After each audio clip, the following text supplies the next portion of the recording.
I literally saw in my caller ID the call from the network that I was positive was them saying, we're buying the show. And I'm like, hey, how's it going? And they're like, sorry, we couldn't push it through. And I consider that to be one of the most bummed out moments of my entire career. But it's one of these things in life where looking back on it, thank God.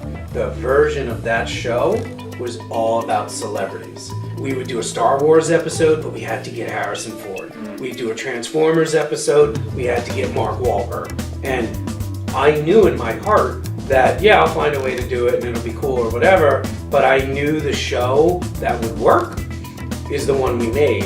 I'm very relieved that that bad call ended up being, I now perceive it as one of the best calls.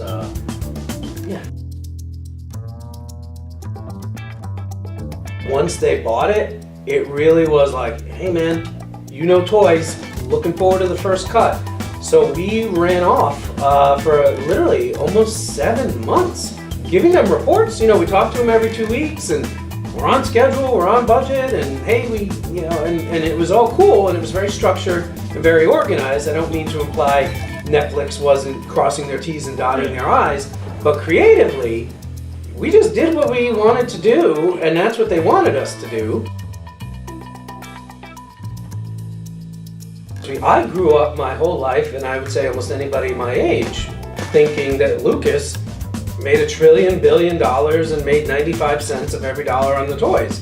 When I first heard from one of our story producers that we had found someone who said that it was the opposite of that, I was like, don't trust that guy. That's not true. And they were like, no, we're really starting to collaborate.